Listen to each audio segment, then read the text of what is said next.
They host Providence, Marquette, DePaul. So if Shaheen Holloway, if he wants to start running the table, they got a lot of momentum right now. Good time to do so. You could be looking at 4 straight Big East wins right there, and you could be looking at a 5-1 start. So I think they're on the way. I think I'm gonna go in a little bit there. I think it did have a little bit to do with that injury. Wish him a speedy recovery. But I think they're just starting to get some momentum. I think the recruiting, this is going to be good. I don't think this is their year. I think this is the year that you prove that you can win, though. And that this is like, okay, you see my progression from year 1 to year 2. Now watch what we do in year 3 with some more transfers, a new recruiting class. I think he's going to get a lot of momentum here. I don't think this is the breakthrough year. I think that's going to be for next season. But nevertheless, good time to be a Pirates fan. But let's move on to another Big East school, and that's St. John's, the Vampire, Rick Pitino and crew. The Storm, Red Storm, had a big victory over Villanova, where Villanova was a 3.5-point favorite according to ESPN Bet. Currently 11-4, 3-1 in the Big East. Ken Palm currently has them ranked at 38. And guys, I got to ask you, they host Providence this week, and Providence, like we said, injuries, and then they play Creighton, Blue Jay Nation. I know we got some in here who love them some Blue Jays, but guys, can we expect a St. John's run this early in the Rick Pitino era? I mean, I don't think many of us expected them to be 11-4 already. Absolutely. I think St. John's is one of those teams, they're probably looking at a third, fourth, fifth place finish in the Big East. But given Rick Pitino's success in March and given the guys that he has on his team, he has Joel Soriano, one of the most underrated big men in the country, leading that team. I think they're, one of those teams that could be a 7, 8, 9 seed in March that could make some noise, really make it to the second weekend if things go right. And Rick Pitino is, I want to say, 11-1 in the Sweet 16. So if St. John's makes it that far, I think they could be one of those teams in a wide open NCAA tournament that could, maybe push Elite Eight, something like that. But at the same time, you have to acknowledge they're not a top 15 to 20 roster in the country right now.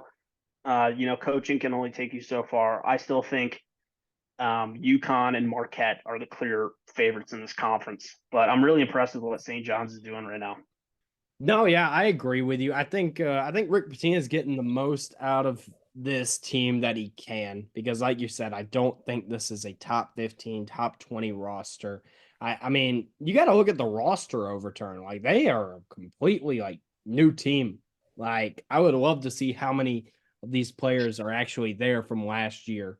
I mean, it can't be more than 3 or 4 players, because I mean, Rick completely overturned that roster, and it's playing out. But you've noticed this a lot over the years. You can't really microwave a program. You can't. That's how I feel the transfer portal is. It's kind of like a microwave. It's the quick fix. You need that gel. You need that long standing. If you look back at the champions over the years, Bill Self, I mean, speaks for himself. Dan Hurley, Scott Drew at Baylor. Those are long standing. Those took time. So I think St. John's is going to make the tournament.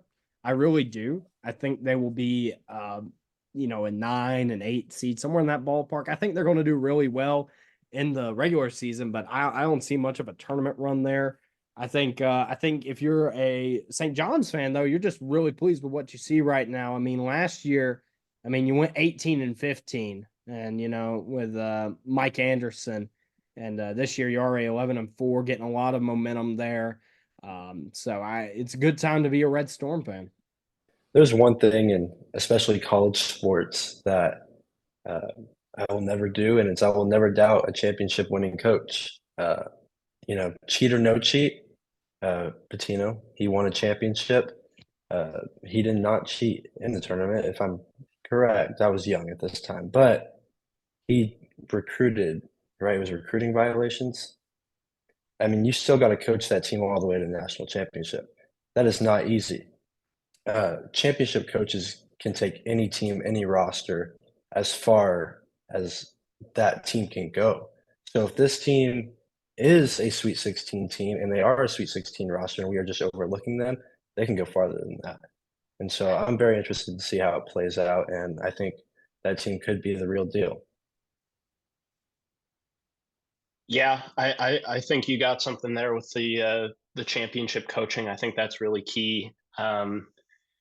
You know, you got to keep in mind the reason he was out of basketball for a little while and the reason that he's starting so low kind of on the totem pole with Iona and then working his way up to St. John's is not anything to do with the quality of coaching he provides.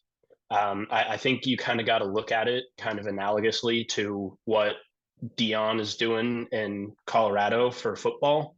You know, it's a complete rebuild and he's got a lot of new guys and there's a lot of promise there, but I think it's going to take him a little bit to really get to his full potential because he does have guys, but I just don't think he's all the way there yet to where he's making a championship run, but I'm excited to see where he takes it. I think on that note, for coach situation comparisons, I would actually compare this Pitino at St. John's situation to Chris Beard at Ole Miss, because you're at a program where, you know, you have a coach that's probably a top 5 to 10 coach in the country. I mean, Pitino is clearly a top 5 coach. Chris Beard is arguably a top 5 coach. They just don't have their horses yet. You know, they're fantastic coaches. They're at mid to bottom tier programs in their conference, though. You know, they don't have a lot of existing talent. But what I will say is, if these coaches make it to March, it would be difficult to count them out. Well, good deal, gentlemen. And speaking of Big East teams, let's jump on right into the Big East as a whole. So now, you know, we're a little bit halfway through the season, if you can really believe it. We are. And currently, I'm going to read you off these standings. And I get this information from KimBomb.com, but you can get these anywhere else, ESPN and whatnot. And so currently, the defending national champion UConn Huskies sit at the top at 13-2 overall with a 3-1 conference record. Second right now, and these are all a four-way tie for first, but I'm going to say UConn's in first. Second place right now, Villanova at 10-5, 3-1. You wouldn't really believe it. They haven't looked that strong, but nevertheless, number 3, we're just talking about them, St. John's, 11-4, 3-1 in the conference. And Seton Hall, the Pirates, at 10-5 with a 3-1 conference record. Then right below Seton Hall, you got Marquette at an 11-4 overall record with 2-2 on the conference. Creighton, 11-4, 2-2 in the conference. Providence, 11-4, 2-2 in conference. And after that, you got Xavier at 7-7, 1-2 in Big East play. Butler, 10-5 overall, however, 1-3 in Big East Conference. Then you got the last two, Georgetown, Hoya Nation, led by Ed Cooley at 8-7, 1-3 in conference play. And then last, to the shock of maybe no one, is DePaul at 3-11 and 0-3. So, guys, I just read you off those standings. I'm going to open the floor here. Anything surprising so far this year, or has it gone the way that you expected? Yeah, I'll start that off, I guess. I'm going to mostly talk about Creighton here. Probably just talk about Creighton because I've watched them more than any other Big East team. I mean, they came into the season projected to perform very well. And the first few games of the year, it looked like they were going to do just that. It looked like they were going to run most of these like inferior programs out of the gym. Then when you start to dig a little deeper, you realize that, I mean, their bench depth it's not a champion. Like, you have to have like 8, sometimes 9 guys that can perform on your team. And Creighton does not have that. I mean, against Marquette the other day, their bench only put up 7 points. And they have some like really good players in their starting 5. Trey Alexander is a great talent. And so is Baylor Shireman. Ryan Kalkbrenner as well. But I mean, you can't count on 2 or 3 guys to carry you throughout an entire season unless you have an absolute superstar. Like, I mean, if you have like a lottery pick, maybe. I don't think any of these Creighton guys are quite at that level. And if they're not on, then Creighton's not going to perform well. We saw that with the UNLV game. We saw that against Villanova too. These guys, these depth guys, need to perform a lot better if Creighton wants to make a run in March this year. They've got the star talent, but they don't have depth.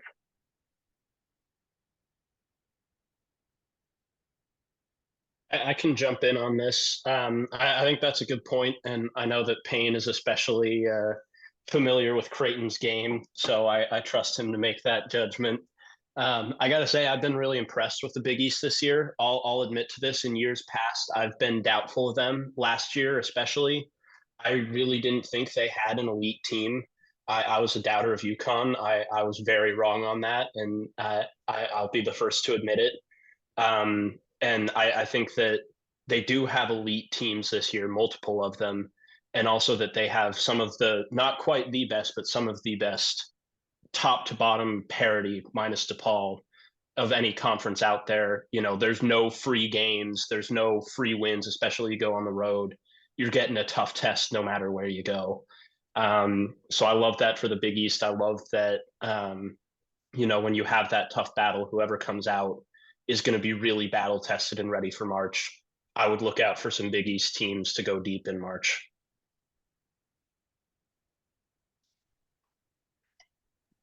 You know, I'm going to talk about Georgetown here for a second, and then I'm going to throw it back. The Hoyas have looked, I will say, they look much more competitive with Coach Ed Cooley coming from Providence. There's just some things that are questionable. And, you know, it's not nothing against Coach. This is a bad team. Like, this is bad. But, you know, you can see improvement. So, obviously, just got to win their first conference win over DePaul, which take that for what it's worth.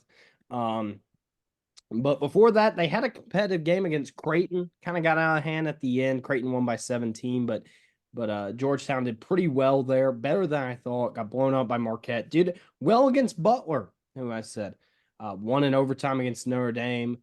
At the beginning of the season, it wasn't looking that good after they lost to Holy Cross 68-67. And for reference of how bad Holy Cross was projected to be at the beginning of the year, according to Ken Palm, out of like 362 teams, Holy Cross was ranked 356th.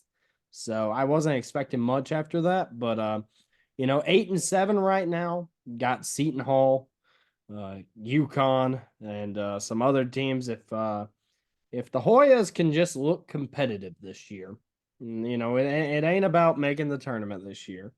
If the Hoyas can look competitive in their games, I'll be pretty pleased with the season and Ed Cooley.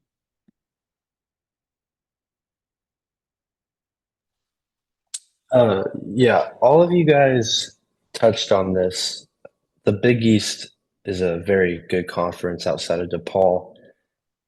In my opinion, obviously we all know March Madness, the games, it's a different feeling. Like, the games are amazing, every single game. It just has a different feeling. The Big East is, in my opinion, the best conference that represents that feeling during the regular season. Every game is going to be a good one. I can always look forward to the matchups. But with that being said, DePaul, this is the first thing I wrote down today, was they're terrible, and I really don't see where they will win a game. So I just want to ask everybody, is it more likely that DePaul goes winless than winning one game this year in conference? I mean, I honestly don't know who they could be. I mean, I know Creighton comes into town. They go into Chicago this week. Like, maybe, like as I was saying before, maybe some of their stars slip up a little, have a bad game, and DePaul can steal a win. But I mean, I think it's going to have to be a home game, and the team that's coming in has to be as off their game as they possibly can be, and DePaul has to play a almost perfect game. There's two potential wins on the